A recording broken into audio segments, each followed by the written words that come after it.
আমাদের ক্লাবের নাম বেহালা 11পল্লী, যা এই বছর ৭২তম বর্ষে পদার্পণ করেছে। বেহালা 11পল্লী ক্লাব কলকাতার দক্ষিণ পশ্চিমে অবস্থিত। আমাদের কাছে রেলওয়ে স্টেশন মাঝেরহাট ও বাস স্টপ বেহালা 14 নম্বর। এই বছর আমাদের পুজো প্রস্তুতি খুবই দ্রুততার সাথে এগাচ্ছে।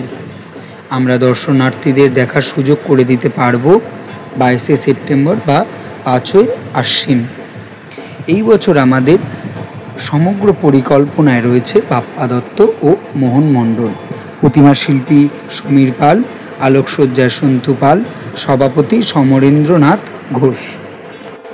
এই বছর আমাদের থিম এর নাম শাশ্বত, যা জয়নুল আবেদিনকে ঘিরে। ভারত স্বাধীনের 33 বছর আগে জন্মগ্রহণ করেন জয়নুল আবেদিন। তৎকালীন ব্রিটিশ ভারতের ময়মনসিংহ জেলায় তিনি জন্মগ্রহণ করেন, যা বর্তমান বাংলাদেশের অন্তর্গত। তার জন্মভূমি তাকে শিল্পাচার্য উপাধিতে ভূষিত করে তার শৈল্পিক ও দূরদর্শী গুণাবলীর জন্য। উল্লেখযোগ্য শিল্পকর্ম হল দুর্ভিক্ষের চিত্র, সংগ্রাম, নবান্ন, মণিপুর ৭০ ইত্যাদি।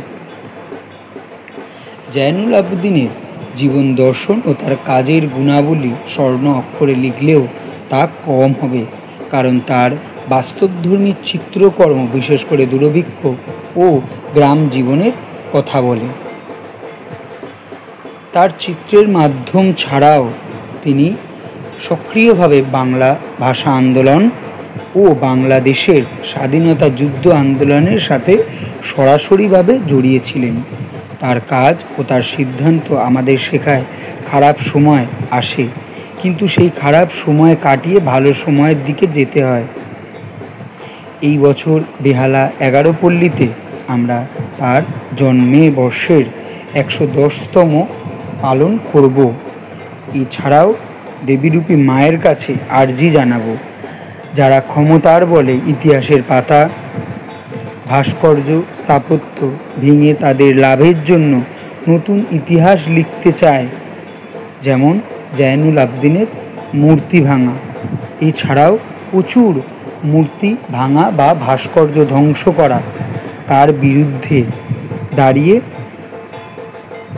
শক্ত হাতে বলতে পারি, যা শাশ্বত তা শাশ্বতই।